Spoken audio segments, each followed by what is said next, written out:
지난 교회에 제가 부목사 시절에 저는요, 봄과 가을에 지리산을 자주 갔습니다.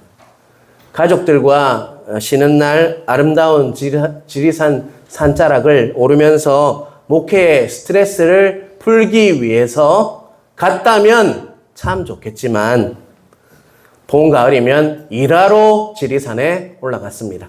뭐하러 갔다고요? 일하러 갔다고요. 왜냐하면 교회의 수양관이요, 어디에 있었냐면 지리산 높은 곳에 있었기 때문이었습니다. 이맘때쯤 올라가면요, 정말 지리산은 아름답습니다. 여러분 가보시면 정말 아름다울 거예요. 하지만 우리는 별로 아름답게 여겨지지 않았어요. 왜요? 일하러 갔기 때문이었습니다. 도라지도 심고요, 정구지도 심고, 그리고 또 광황도 심었어요. 그리고 또 철쭉도 옮겨 심고요, 나무도 옮겨 심고, 씨뿌리도 제거하고, 또 이렇게 여름이면 잡초도 뽑고 그렇게 했습니다. 또 가을이 되면요, 감도 흔들어서 이렇게 받아서 감식초 만드는 것을 도와야 했습니다. 그런데 그 당시는 참 힘들었었어요. 솔직히 말해서. 제가 농사를 안 해봤으니까 참 힘들었어요. 그런데 지금 돌아보니까 그것도 참 귀한 이렇게 추억이라는 생각이 듭니다. 그래서 지금은 참 감사합니다. 담임 목사님께서 그런데 갑자기 일하러 가셔서 이렇게 이야기할 때가 있어요. 오늘 저 지리산 등산을 한번 해볼까? 라고 이렇게 말할 때가 있어요. 그러면 그 부교육자들이 어떨까요? 월요일날 올라갔어요, 월요일날. 그 마음이 어떻겠습니까? 너무 힘들었어요, 솔직히. 여러분, 지리산 등반을 할 때 여러분 제가 느낀 거는요, 오르막이 있으면 내리막이 있고, 또 올라가는 그 내리막이 있으면 또 올라가야 하는 오르막이 있다는 생각을 했습니다. 정말 천왕봉까지는 가지 못했고요, 세석산장까지 갔지만 오르막, 내리막을 경험하면서 올라가야지만 산의 이렇게 중앙에라도 갈 수가 있더라고요. 등산을 해보신 분은 알겠지만 이렇게 깔딱깔딱 죽을 것 같은 고개를 넘으면요, 또 이렇게 평탄한 길이 있고요, 또 그 편하고 쉬어가는 내리막이 있으면 또 깔딱깔딱 숨이 넘어갈 것 같은 그런 이렇게 고바위, 그러니까 넘어가는 오르막이 있다는 것이 바로 등산을 통해서 우리가 경험하는 것이라고 할 수가 있습니다. 오늘 본문은 바로 그 요한복음의 대미를 장식하는, 마지막을 장식하는 본문이라고 할 수가 있습니다. 지난주에 있어서 누가 나오고 있습니까? 여러분, 예수님의 제자인 베드로가 등장하고 있죠. 오늘 설교 제목을 보면요, 뭐라고 적혀 있습니까? 오르막 내리막 인생. 제가 오르막 내리막이라는 인생이라는 그 설교 제목을 이렇게 짓고 나서 가장 떠오르는 인물이 누구였을까요, 여러분? 누구였을까요, 여러분? 성경적인 인물이 누굽니까, 여러분? 베드로죠, 베드로. 바로 성경의 대표적인 인물이 바로 베드로였습니다. 자, 마태복음 4장에 보면요, 예수님께서 베드로를 부르십니다. 제가 읽겠습니다. 마태복음 4장 18절에서 20절 말씀입니다. 갈릴리 해변에 다니시다가 두 형제 곧 베드로라 하는 시몬과 그의 형제 안드레가 바다에 그물 던지는 것을 보시니 그들은 어부라. 말씀하시되 나를 따라오라. 내가 너희를 사람을 낚는 어부가 되게 하리라 하시니 그들이 곧 그물을 버려두고 예수를 따르니라. 어부들에게 그물을 뭡니까, 여러분? 뭐가 됩니까? 어부들에게 그물은 뭐예요, 여러분? 돈, 밥줄이죠, 밥줄. 그런데 지금 베드로가 무엇을 버리고 있습니까? 그물을 버려두고라고 20절에 나와 있죠. 자신에게 가장 가치 있는 그런 밥줄인 그물을 던지고, 그리고 나서 누구를 따라갔다는 것입니까? 예수님 따라갔다는 것이죠. 이 순간부터 베드로는요, 어부가 아니라 무엇이 되었습니까? 바로 예수 그리스도의 제자가 되었다는 것입니다. 사랑하는 성도 여러분, 베드로의 예수님을 향한 최고의 고백이 무엇입니까, 여러분? 말씀을 보면서 최고의 고백이 무엇이던가요, 여러분? 자, 이거는 외우기도 쉽습니다. 마태복음 16장 16절. 자, 띄워주시기 바랍니다. 같이 읽겠습니다. 시몬 베드로가 대답하여 이르시되 주는 그리스도시요 살아계신 하나님의 아들이시니이다. 다시 읽겠습니다. 시몬 베드로가 대답하여 이르되 주는 그리스도시요 살아계신 하나님의 아들이시니이다. 여러분 이것을 믿습니까 여러분? 아멘. 주는 그리스도시요 살아계신 하나님의 아들이심을 믿습니까? 아멘. 최고의 고백이었다는 것이죠. 그래서 예수님께서 베드로가 이 고백을 하고 나서 어떻게 하십니까? 칭찬하죠. 이 고백은 너로 나온 것이 아니라 이게 바로 하늘로부터 오는 고백이다라고 고백하시면서 그에게 무엇을 약속하십니까? 내가 교회를 세울 것이고 음부의 권세도 그것을 이기지 못할 것이다. 그가 너에게 무엇을 준다고요? 천국의 열쇠를 지어줄 것이다. 그것을 통해서 네가 많은 권세로 교회를 다스리게 될 것이다. 약속을 하셨다는 것입니다. 여기서 끝났다면 참 좋겠지만요. 이야기는 계속된다는 것입니다. 자, 마태복음 16장 21절에서 23절 제가 읽겠습니다. 이때로부터 예수 그리스도께서 자기가 예루살렘에 올라가 장로들과 대제사장들과 서기관들에게 많은 고난을 받고 죽임을 당하고 제3일에 살아나야 할 것을 제자들에게 비로소 나타내시니 넘겨주세요. 베드로가 예수를 붙들고 항변하여 이르되 주여 그리 마옵소서 이 일이 결코 죽게 미치지 아니하리이다. 예수께서 돌이키시며 베드로에게 이르시되 사탄아 내 뒤로 물러가라. 너는 나를 넘어지게 하는 자로다. 내가 하나님의 일을 생각하지 아니하고 도리어 사람의 일을 생각하는도다 하시고. 여러분 예수님께서는 왜 오셨습니까? 왜 오셨죠? 왜 오셨습니까? 이 땅의 십자가에서 돌아가시려고 죽으시려고 오셨습니다. 그리고 3일 만에 부활하시기 위해서 이 땅에 오셨다는 것입니다. 왜냐하면요. 그래야지만 우리가 어떻게 할 수 있습니까? 살 수가 있다는 것이죠.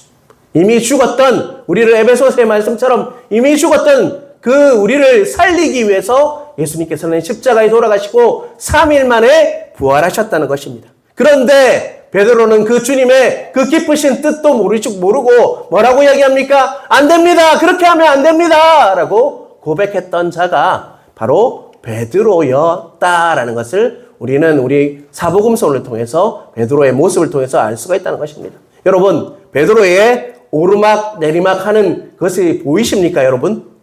보이십니까? 내 마음입니까? 3년이 또 시간이 지났죠. 이제 예수님께서 공생애를 시작하시고 3년이 지났어요. 예수님께서 십자가에 죽으셨습니다. 그리고요, 예수님께서 죽기 전 베드로는요, 그가 어떤 자리에 앉았냐면 제자 중에서 가장 우두머리 자리에 앉아 있었어요. 제일 위에 있었어요. 그런데 스승이신 예수님을 몇 번 부인합니까? 3번 부인하죠. 그리고 나서 실패한 제자가 되고 말았습니다. 그런데 부활하신 예수님께서 갈릴리 바닷가로 친히 베드로를 찾아갑니다. 그리고 그물을 버렸던 그 바로 갈릴리 바다에서 그 밧줄이었던 그물을 던졌던 그곳에서 무엇을 합니까? 예수님께서 바로 베드로에게 그를 향한 사랑을 확인하셨다는 것입니다. 우린 지난주에 그 본문을 보았죠. 뭐라고 물어보십니까? 네가 나를 더 사랑하느냐? 3번이나 물으셨다는 것입니다. 주님 그렇습니다. 주님께서 내가 주님을 사랑하는지 알고 계십니다라고 베드로가 고백을 했죠. 주님께서는 오르막 내리막 하는 인생이었던 베드로를 정말 죽기까지 베드로를 너무 사랑하셨음을 우리는 그 본문을 통해서 깨달을 수 있었다는 것입니다. 사랑하는 성도 여러분, 베드로와 같은 인생, 바로 이 베드로와 같은 인생이 누굴까요? 그런 오르막 내리막 하는 그 인생이 누굴까요? 어떤 인생이 이런 인생입니까, 여러분? 바로 나의 인생, 우리의 인생이 바로 오르막 내리막 하는 그런 베드로와 같은 인생이라는 것을 여러분 이 본문을 통해서 깨달아야 할 것이라는 것입니다. 베드로는 바로 우리의 인생이 어떠한지를 잘 보여주고 있어요. 성경에서 저는 베드로를 보면서 나를 발견하게 됩니다. 우리의 죄된 그 모습을 발견하게 된다는 것입니다. 주님께서는 우리의 연약함을 너무나도 잘 알고 계시다는 것이죠. 하지만 그럼에도 주님께서는요, 다른 우리가 잘하는 모습, 우리가 뭔가 뛰어난 그 모습을 사랑하시는 것이 아니라 내 모습 그대로를 사랑하고 계시다는 것을 잊지 않으시는 여러분 되시길 간절히 바랍니다. 우리가 잘해서 어떤 공로를 세워서 우리가 뭔가 큰 일을 해서 우리를 사랑하시는 것이 아니라요. 내 모습 그대로를 오르막내리막하는 내 그런 인생인 나를 품으시고 나를 사랑하시는 분이 바로 우리 주님이라는 것을 잊지 않으시는 여러분 되시길 간절히 바랍니다. 오르막내리막이 영어로 하면 뭐예요? 업 앤 다운이에요. 우리는 때로는요 정말 업이 됐다가 다운이 됐다 하는 인생이 바로 운생이라는 것이죠. 그럼에도 우리를 끝까지 주님께서는요 포기하시지 않는다는 것입니다. 다시금 찾아오셔서 낙담하고 있는 나에게 말씀하시는 주님이 바로 나의 주님이고 우리의 주님이라는 것을 다시 한번 기억하는 은혜가 있길 주님의 이름으로 축원합니다. 나와 더 깊은 사랑에 빠지는 것만으로 만족할 수 없겠니? 라고 물으시는 주님을 여러분 그 주님을 향해서 그 사랑을 다시 한번 우리도 표현하는 은혜가 있길 주님의 이름으로 축원합니다. 자, 요한복음 21장 18절 19절 제가 읽겠습니다. 제가 천천히 읽을 테니까 눈으로 따라와 주시길 바랍니다. 내가 진실로 진실로 내게 이르노니 내가 젊어서는 스스로 띠띠고 원하는 곳으로 다녔거니와 늙어서는 내 팔을 벌리리니 남이 내게 띠띠우고 원하지 아니하는 곳으로 데려가리라. 이 말씀을 하시면 베드로가 어떠한 죽음으로 하나님께 영광을 돌릴 것을 가리키심이로라. 이 말씀을 하시고 여기까지 읽겠습니다. 예수님께서는 베드로에게 약속의 말씀을 주셨어요. 21장 18절 19절은요. 사후에 어떻게 될 것인지 미리 약속으로 보여주신 것이죠. 베드로야 너는 젊어서는 이곳저곳 다니면서 복음을 전하고 교회를 세웠다면 늙어서는 내 팔을 벌리리니 남이 내게 띠띠우고 라고 얘기했어요. 팔을 벌리리라 이 말은 뭐 어떤 말일까요 여러분? 그가 십자가에 눕혀질 것을 이렇게 예언하시는 말씀이라고. 뭐라고요? 십자가에 누워질 것이다. 네가 팔을 벌리고 십자가에 누워질 것이다. 그리고 띠띠우고는 뭘까요 여러분? 못이나 밧줄 넣어서 단단히 고정시킬 것을 이렇게 미리 말씀하고 있다는 것입니다. 이 말씀은 명백하게 베드로의 마지막이 무엇으로 돌아갈 거다라고 이야기하고 있는 거예요. 어떻게 죽을 거라고 이렇게 미리 말씀하고 있는 것입니까? 십자가에서 순교할 것임을 미리 명백하게 말씀하고 있다는 것입니다. 여러분 교회에 전승이 있어요. 말씀 말고 전승에 의하면요. 주후 61년 7월에요. 베드로가 네로 황제에 의해서 십자가에 거꾸로 매달려서 죽게 되었다라고 전하고 있다는 것입니다. 예수님께서 말씀하셨듯이 그 말씀이 성취되었다는 것이죠. 자기는 주님처럼 똑바로 십자가에 죽을 수 없다. 나는 주님과 같이 똑같이 죽을 수는 없다. 거꾸로 매달아 달라라고 베드로가 요청을 했고요. 그래서 거꾸로 십자가에 매달려서 죽었던 것이 바로 베드로의 인생이었다는 것입니다. 여러분 한번 그림을 한번 띄워주시길 바랍니다. 예. 조금 희미한데요. 보이십니까 여러분? 저 중간에 누가 누워 있습니까? 베드로가 십자가에 팔을 벌리고 누워 있죠. 그죠? 그리고 나서 이렇게 들려져서 십자가에서 피 흘리고 순교했다는 것입니다.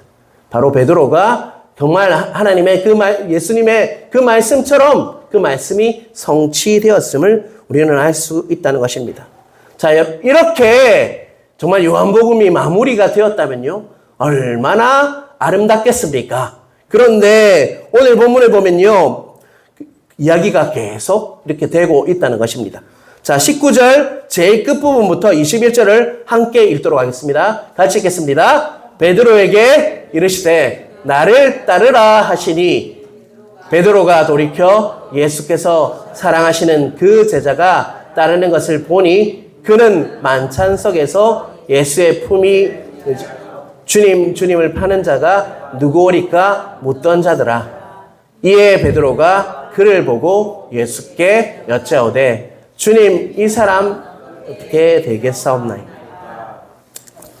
자, 19절 끝에 보면요. 나를 따르라. 주님께서 19절 띄워주세요.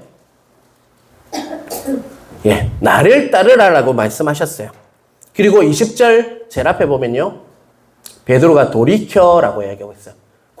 분명히 예수님께서 나를 따르라라고 명령하셨는데 베드로는 뭘 보고 있다고요? 돌이켜 딴 데를 보고 있어요. 사랑하는 성도 여러분, 나를 따르라 이렇게 말씀하셨다면 누구를 봐야 되는 게 정상입니까? 예, 우리 그 시선이 누구를 향해야 합니까? 예수님을 바라봐야 하는데 베드로가 어디를 보고 있다고요? 돌이켜 예수께서 사랑하시는 그 제자가 따르는 것을 보니 고개를 돌려서 예수님께서 나를 따르라 하셨다면 예수님을 보는 것이 정상인데 그는 베드로가 어디를 보고 있다는 것입니까? 사랑하는 그 제자 요한을 보고 있다는 것입니다. 여러분, 이 말씀이 우리에게 많은 의미를 전해준다고 할 수 있습니다. 사랑하시는 그 제자 요한은 지금 주님 이 사람은 어떻게 되겠습니까? 분명히 나를 따르라고 하셨는데 베드로는요 요한을 바라보고 있다는 것입니다. 22절을 함께 읽겠습니다. 예수께서 이르시되 내가 올 때까지 그를 머물게 하고자 할지라도 내게 무슨 상관이냐 너는 나를 따르라 하시니 예수님께서는 뭐라고 이야기했습니까? 네가 그게 무슨 상관이 있냐? 너는 다시 한번 강조하죠. 나를 따르라 라고 예수님께서 다시 한번 나를 따르라고 강조하고 있다. 그게 무슨 상관이냐? 네가 요한이 어떻게 되는지 그게 무슨 상관이냐? 나를 따르라. 다시 한번 반복해서 나를 따르라 라고 말씀하고 있다는 것입니다. 23절에 보면요. 예수님께서 22절에 말씀하신 이 말씀 때문에 제자들의 소문이 퍼졌다는 거예요. 예수님께서는 요한을 특별히 사랑한다. 그래서 특별한 고난을 받지 않고 순교도 하지 않을 거라는 소문이 있었다는 것입니다. 여러분, 이 소문은요, 그 제자들과 베드로의 무엇으로 시작되는 것일까요? 비교 의식. 여러분, 남과 나를 비교하는 의식. 그것은 뭐로부터 오는 거냐면 열등감 때문에 오는 그 소문이라는 것입니다.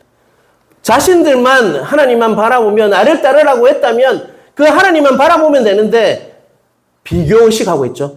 하나님이 사랑하시는 제자니까 특별히 나와 다르게 죽을 것 같네 라고 비교하고 열등감에 빠져있는 모습이 바로 이 모습이라고 할 수 있죠. 베드로는 지금 예수님으로부터 무엇을 받는 순간입니까?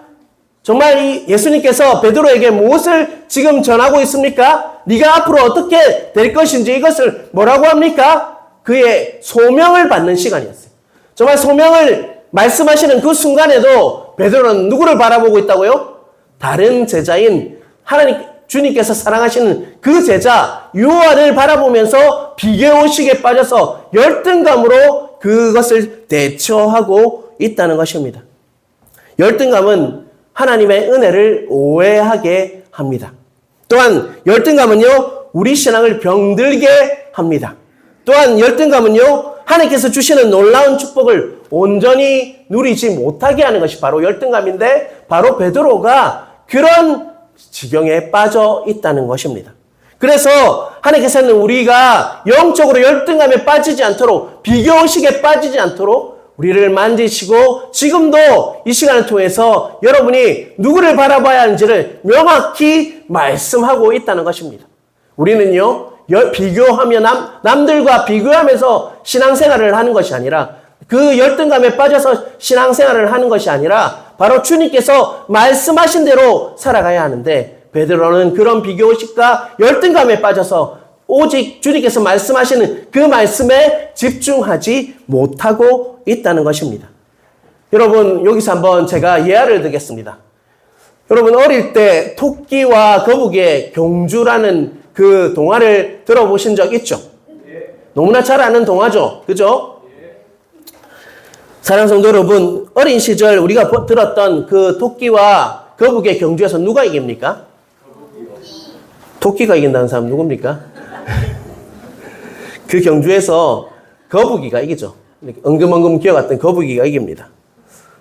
토끼와 거북이는 경주를 했고요. 당연히 우리 생각에는요, 당연히 토끼가 이겨야 되는 것이 맞아요. 그런데 누가 이깁니까? 거북이가 이기고 만다는 것이죠. 그런데 그 경주에서 여러분 왜 토끼가 이기지 않고요? 거북이가 이겼을까요? 한 바퀴를 이미 돌아왔어요. 머리 굴렸습니다. 잔머리 굴려서요? 그렇다면 다시 한번 묻겠습니다. 왜 토끼가 졌습니까? 왜 토끼가 진 것 같아요, 여러분? 무시했어요. 무시했어요? 예. 풀려서. 저는 이런 대답을 원했어요. 거북이는 성실한 반면에 토끼는 교만했다. 그래서 졌다. 이렇게 대답할 수도 있을 것 같아요. 그런데 토끼가 교만했던 이유가 무엇인지 우리는 한번 곰곰이 생각해 볼 필요가 있다는 것입니다. 토끼는 무엇을 바라보았을까요, 여러분? 토끼는 항상 무엇을 바라보고 있었을까요? 자면서도 무엇을 바라봤을까요? 저 뒤에 따라오는 거북이를 바라봤어요. 좀 더 자도 되겠다.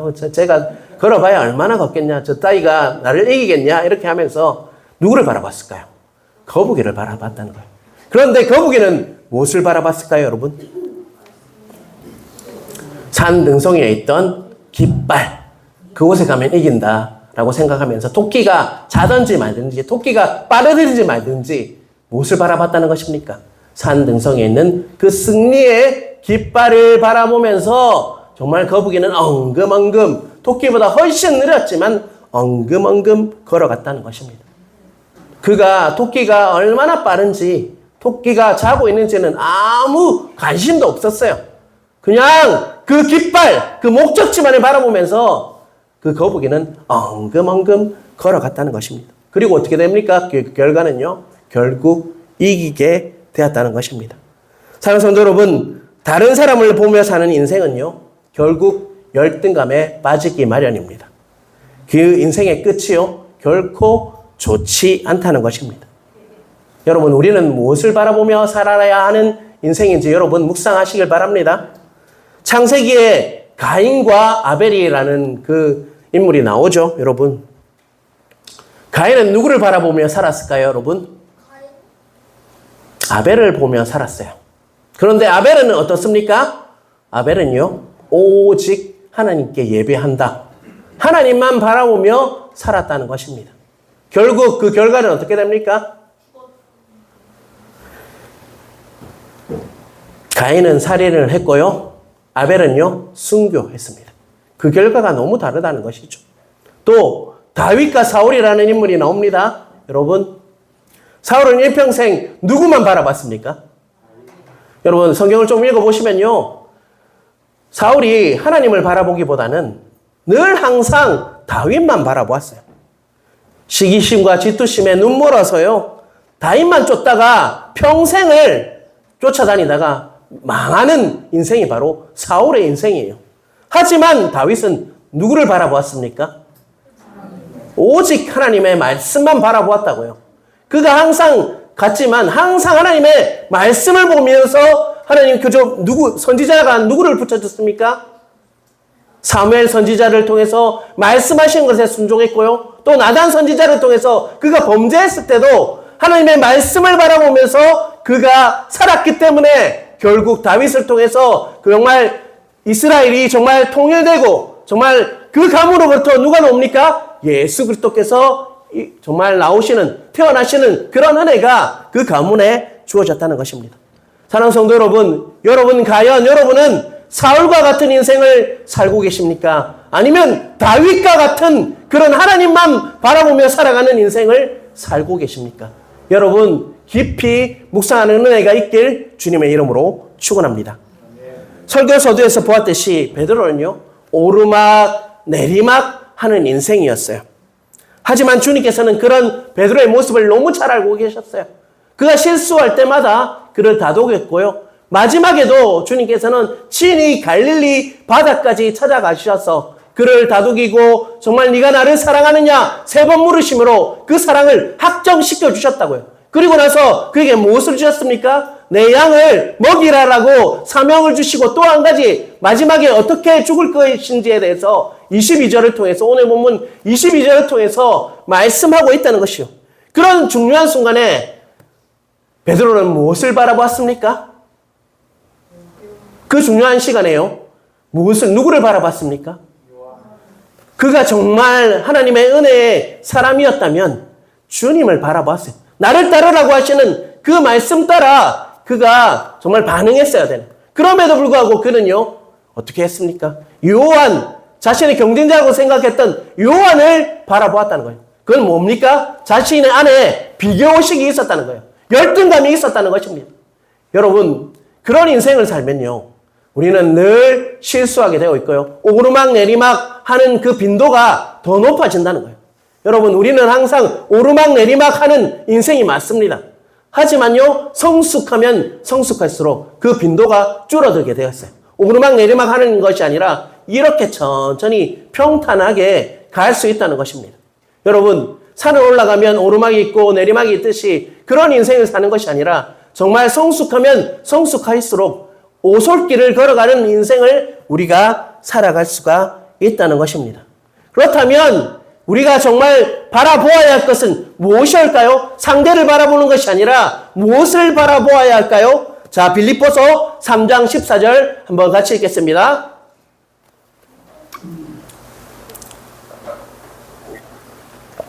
같이 읽겠습니다. 표대를 향하여 그리스도 예수 안에서 하나님이 위에서 부르신 부름의 상을 위하여 달려가노라. 무엇을 향하여 간다고요? 14절 제일 앞부분에 보면요, 표대를 향하여 라고 말씀하고 있죠. 그 표대는 뭡니까, 여러분? 자, 한번 바로 띄워주시기 바랍니다. 같이 읽겠습니다. 믿음의 주요 또 온전하게 하시는 이인 예수를 바라보자. 그는 그 앞에 있는 기쁨을 위하여 십자가를 참으사 부끄러움을 개의치 아니하시더니 하나님 보좌 우편에 앉으셨느니라. 그 표대가 무엇인 것 같습니까, 여러분? 예수 그리스도 맞습니까, 여러분? 여러분, 우리의 표대는 예수님 맞습니까? 거북이가 그 정말 산등성이의 깃발을 바라봤듯이 우리도 무엇을 바라보며 가야 할까요? 옆 사람이 아니라, 옆에 있는 지체들이 아니라, 다른 사람의 직장의 그 동료를 바라보는 것이 아니라 우리는요, 예수 그리스도를 바라보며 살아가야 할 인생이라는 것입니다. 우리가 그래야지 오르락 내리라는 인생이 아니라 오솔길을 평탄히 걸어가는 인생이 될 수가 있다는 것입니다. 여러분, 믿음의 주요 온전케 하시는 예수 그리스도를 바라보는 은혜가 각자에게 있으시길 주님의 이름으로 축원합니다. 자, 그렇다면 예수님을 바라본다, 아주 비상적이지 않습니까? 포괄적이지 않습니까? 그렇다면 우리가 예수님을 바라볼 수 있는 방법이 뭘까요? 자, 요한복음 1장 1절을 같이 읽겠습니다.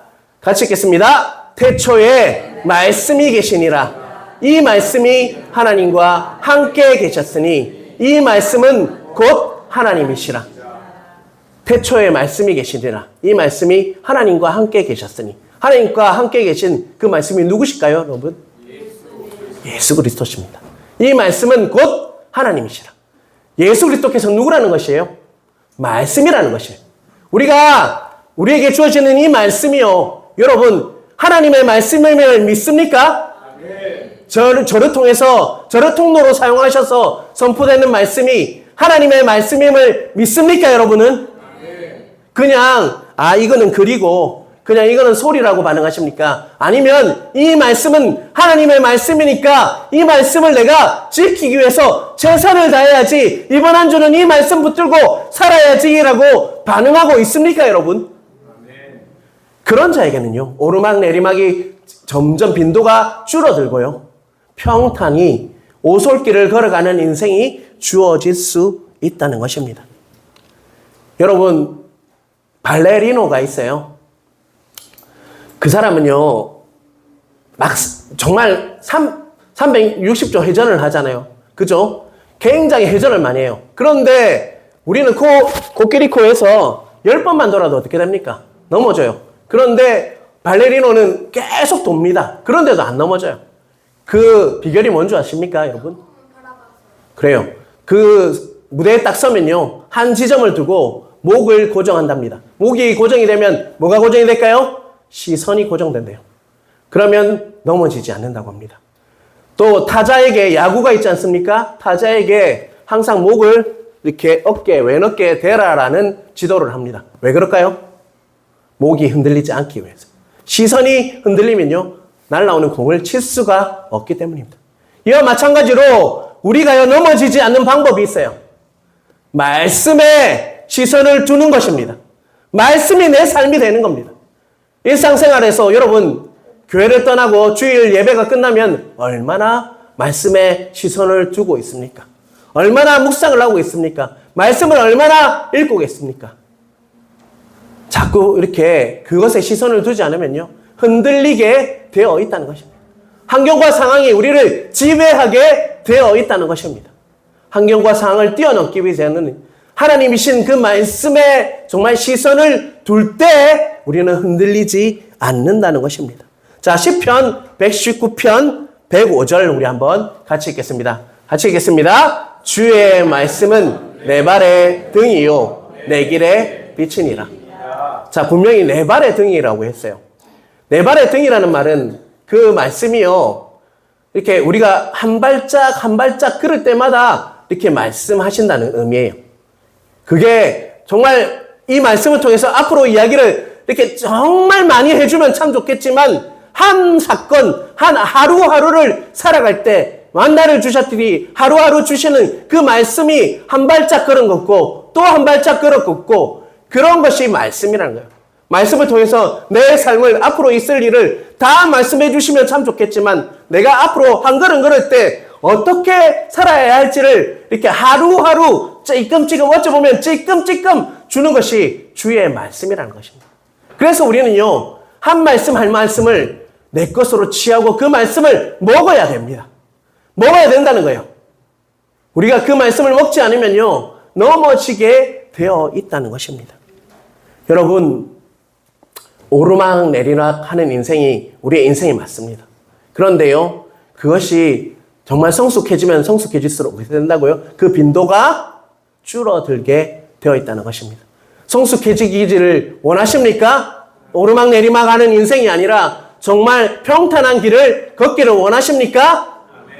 그 말씀을 하루하루 먹으면서 그 말씀이 내 말씀임을 믿으면서 한 걸음 한 걸음 주님과 동행할 때 우리는 진정한 평탄한 길을, 오솔길을 걸어갈 수가 있다는 거 잊지 않으시는 여러분 되시길 간절히 바랍니다. 업앤다운이 너무나도 왔다 갔다 해서 늘 고민하는 그런 신앙이 아니라, 주님이 주시는 그 말씀 붙잡고, 그 내 발의 등이요 라는 그 말씀을 붙잡고, 내 길의 빛이시니 라는 말씀을 붙잡고 주 말씀에 의지해서 한 걸음 한 걸음 걸어가심으로, 주님께 의지함으로 승리하는 은혜가 각자에게 있으시길 주님의 이름으로 축원합니다. 그러한 은혜가 모든 성도들 위해 임하길, 말씀이 내 삶의 모든 깃발이 되고 나의 목표가 되어 그 표대를 향해 걸어가는 은혜가 있길 주님의 이름으로 축원합니다.